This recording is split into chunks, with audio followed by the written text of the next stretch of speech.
Hey everyone, welcome back to the dafadiscussions. Now, on our last episode, we had that wonderful interview with Jessica Nape. And today, other than our usual Louis, who's here with us, Hey everyone. we have a lady named Emma Hall who actually works with us to provide the beautiful webinars that we do that helps everyone around the world to learn the 5 exercises of Falun Gong. And also, at the same time, the webinar gives a beautiful, rounded understanding of what Falun Dafa is, how amazing it is around the world, and also, just like Louis and I talk about quite often, the persecution of Falun Gong by the Chinese government in China. And so that webinar, not just I work on, but Louis works on, and Emma. Hey, Emma, how are Hi, you? thanks for having me on. Good to be here chatting with you. Welcome. Now, Louis and I are always talking about how the practice benefits our lives. Things like what it was like when we first started practicing and what it's like during the last however many years, 5, 20, 15, 17. And what it's done, what it's tangibly done, and that we know it's done in our lives, and how that comes about, and how it actually works its way in our interactions with people, which is so precious. Us being with people with this Jin Shan Ren. So, Emma, the floor's yours. What would you tell us everything? So I would like to start with, just my experience before learning Falun Dafa and then afterwards, because I feel like it did actually, it was a sudden change, but it was also like a real gradual kind of development of my character afterwards as well. But I think the most marked thing was before learning Falun Dafa, I also had some depression and anxiety and things like that. It was quite, um, yeah, it was just really hard to describe, but just a really, not hopeless, but very low and lost, I suppose would be a word, lost kind of feeling. Really didn't know spiritually how my life fitted into the universe, things like that. And it was, I was just a teenager when I first started Falun Dafa, but about 19 years old. But pretty much as soon as I learnt it, I was just, it just lifted, and just had, I had the lightness, come into my life and existence. So I think that I just thought I'd bring that up because that really resonated with me when I saw that episode. Yeah. With Louis, yes. Yeah, well, resonated with me as well. And I never even went through that. Yeah. I was gobsmacked. I think the look on my face, Yeah. Yeah. because I couldn't believe, you look at Louis, he shines like a light bulb, Yeah.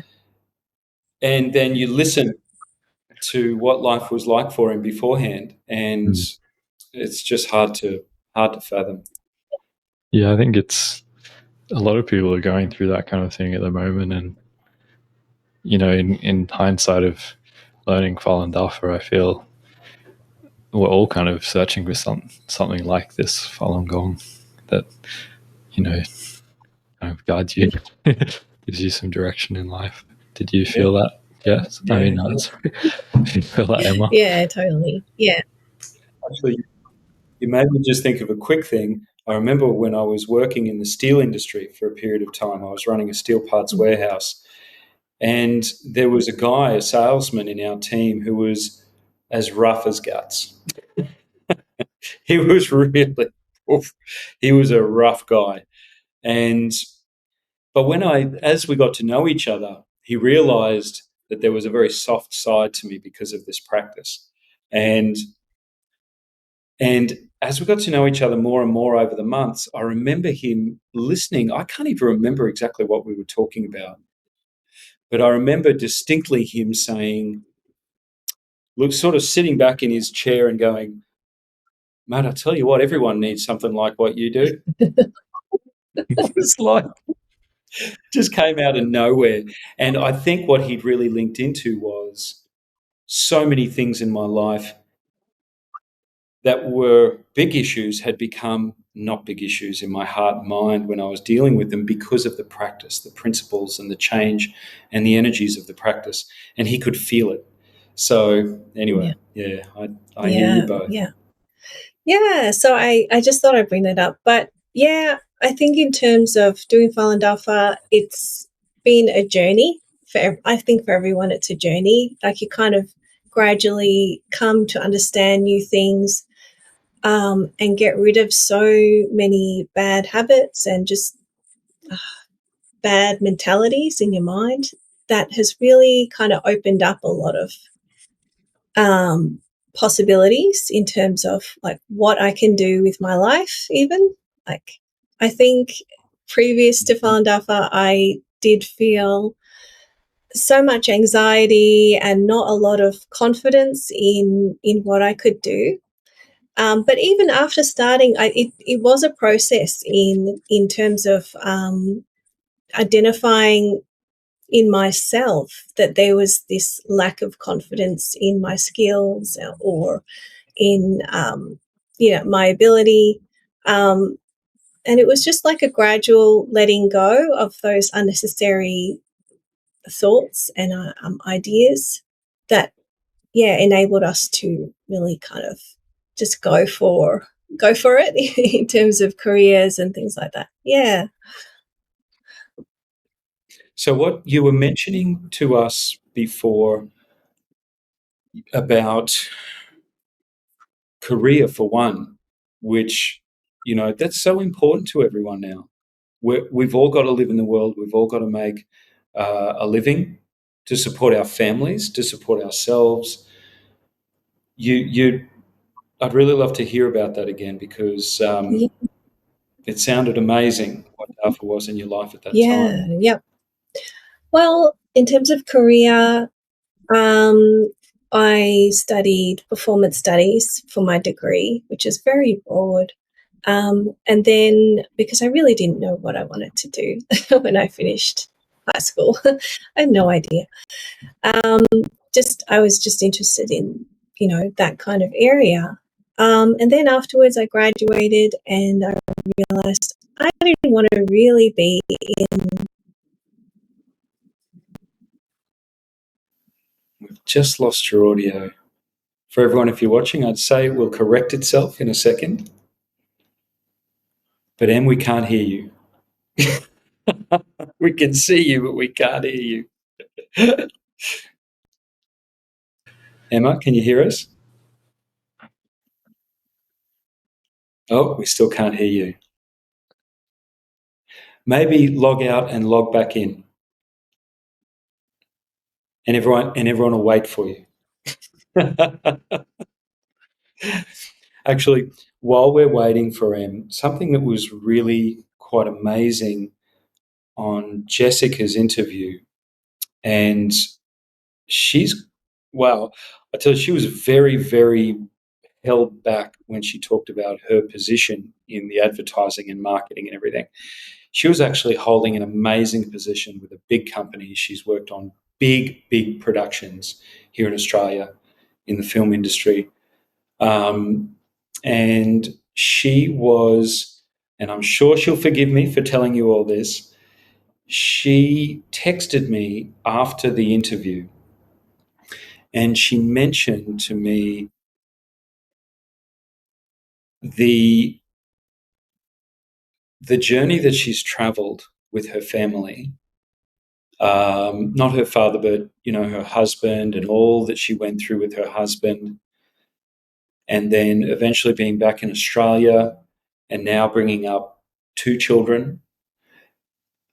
And to me, I kind of wish you would have shared this all with you, because it shows just how much Falun Dafa stays with us while we go through the natural tribulations of life. And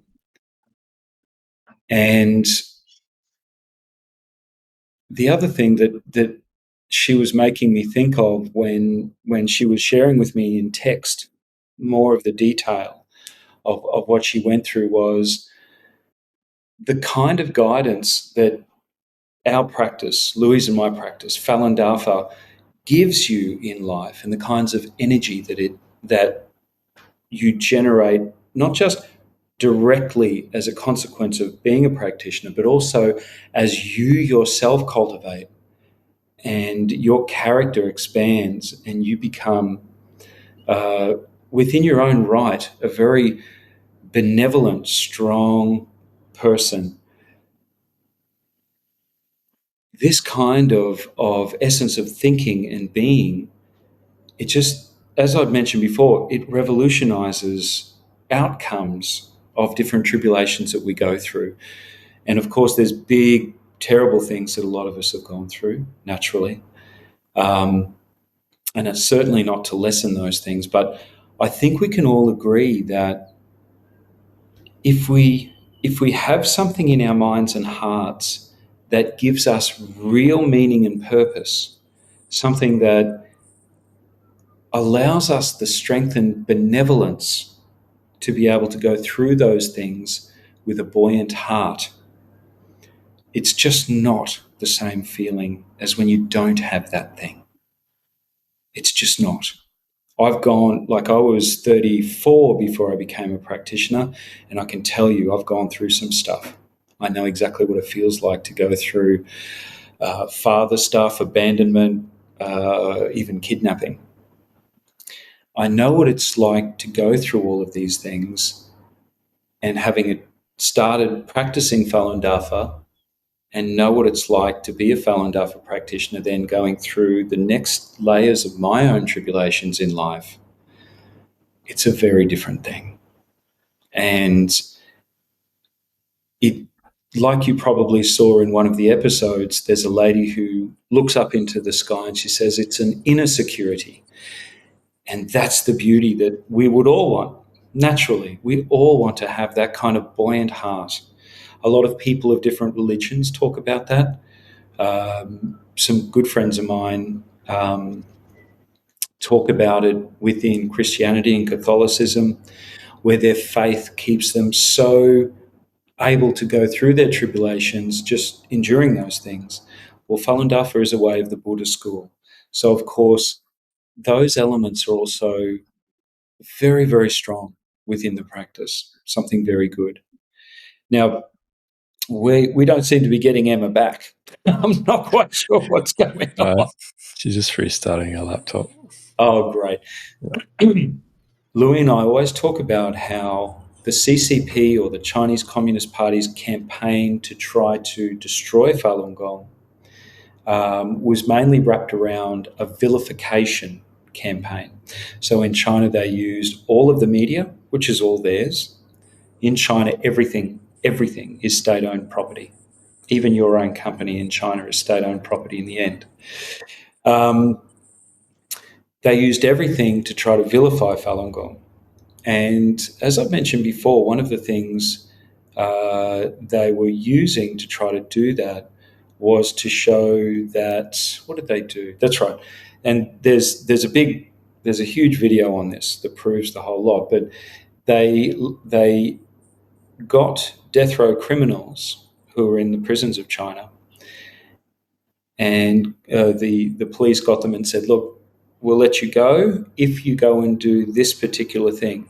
And so, for example, one of the things was they got 3 or 4 of them to go into Tiananmen Square and actually set themselves on fire and scream out that Falun Gong, I need to purify myself. And They had all the cameras there filming them, and then they put all of that footage onto the media that day. They've done everything you could possibly imagine to do this to the people in China.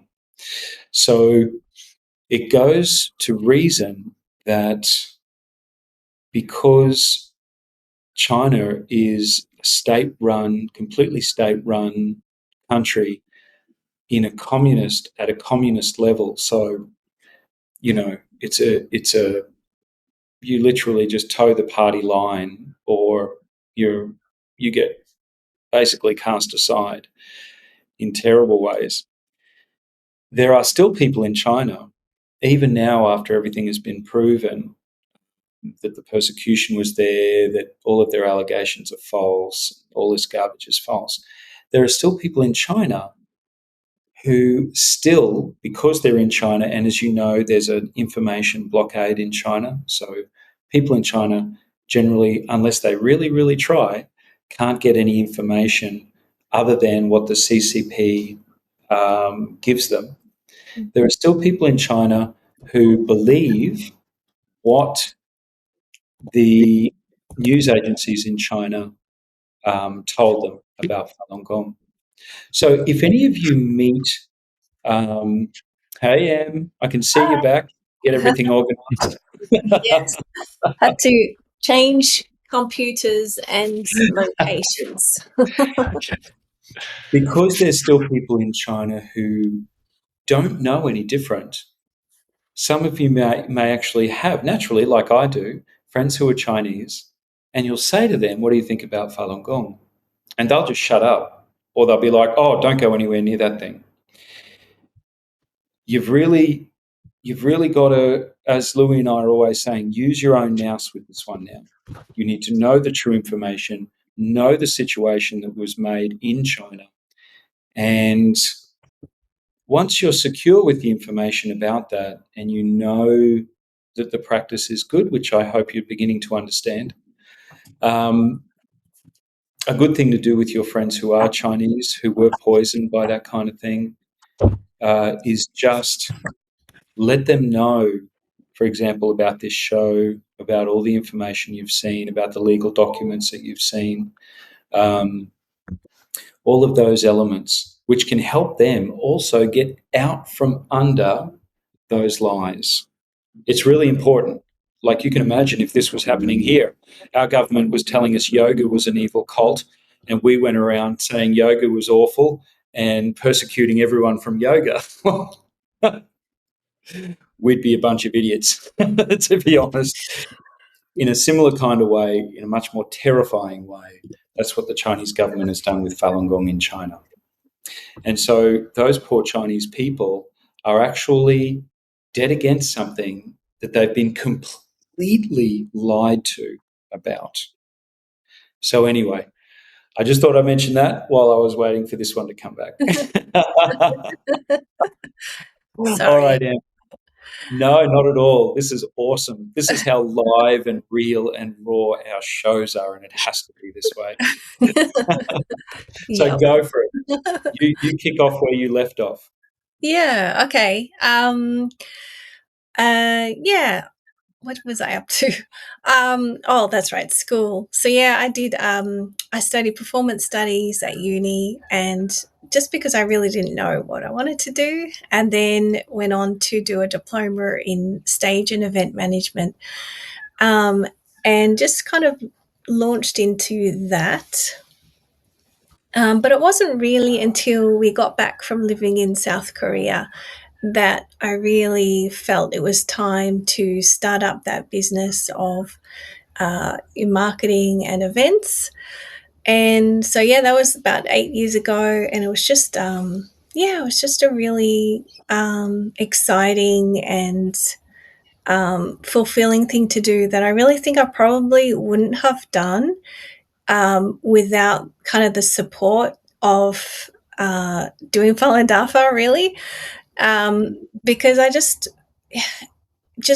it is very risky, going into business, especially in a more creative field, you know, and but I just feel like supported in a way, or just that there's nothing really to fear, if you know what I mean. Like, I think if I wasn't doing Falun Dafa, I would really have that fear of losing face, or like not making enough money and failing, or whatever it is. Those kind of things.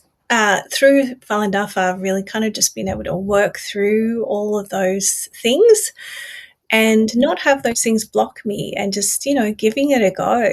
Um, yeah, so it's actually been really quite amazing, like having this journey of starting our business, actually two businesses now. We've got two businesses. um Nice. yeah, but yeah, just feeling like there's nothing to really fear. You can just give it a try. Nice, because the whole thing of actually Louis, I reckon I'm watching Louis's eyes and he's pondering it as well. 'Cause Louis right now is doing a back-breaking job for others. I know exactly what Louis does because I do it every day. But Okay. I run the business of it. Like I like Emma, I've got a family business with my wonderful wife, and it's true. Exactly what Emma says. When I spent as well quite a lot of time working for others, and of course, here we're not talking about Falun Dafa is going to make you a superhero business person. But No. it's part of letting you know what it is in our lives. So, well, look, what we've covered today also has been another insight into another person. And this is really what this show's all about. And so far we've only interviewed Jess and Emma, okay, both Australians, like Louis and I, Australian. But we're going to interview people from around the world because we know people all around the world. Hopefully, you're seeing the reflection now in people that practitioners that we're bringing in to interview you and meet you. That this is a massive part of the practice is how much Li Hongzhi, Mr. Li Hongzhi, has brought something to the world that actually makes us think about each other.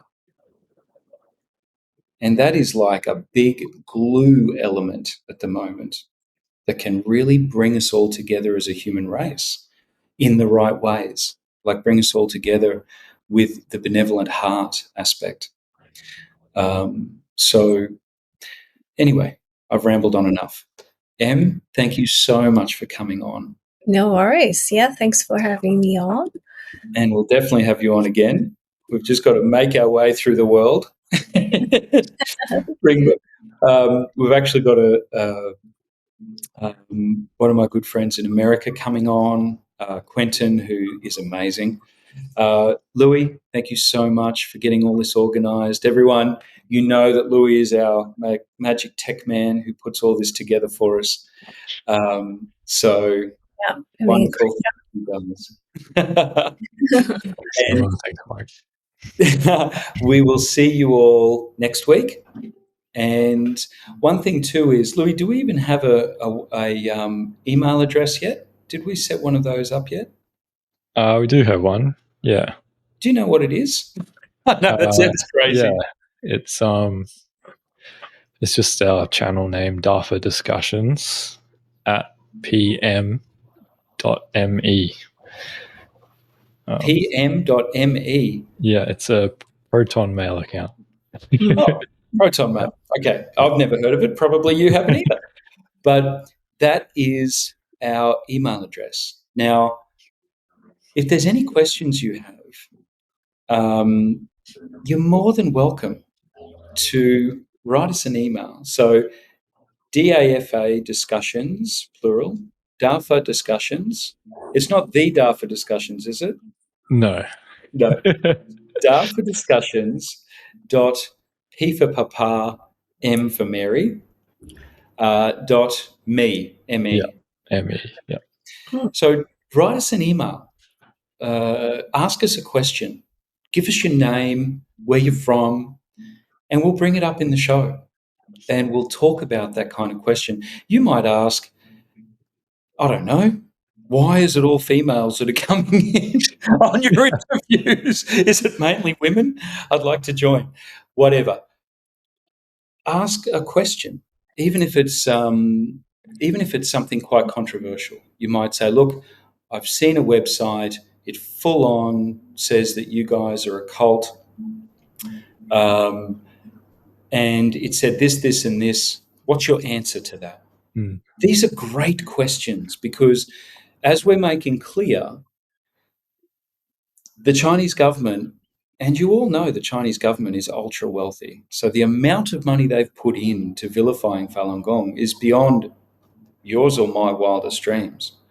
And so the spread of this kind of propaganda and defamation is enormous, absolutely enormous, especially inside China itself.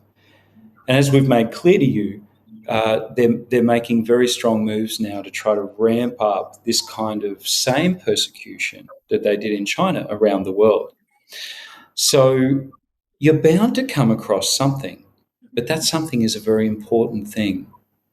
And with what you've seen on the Dafa discussions, our hope is that you're starting to realize maybe what I've read and what I understand is just complete crap, to be honest.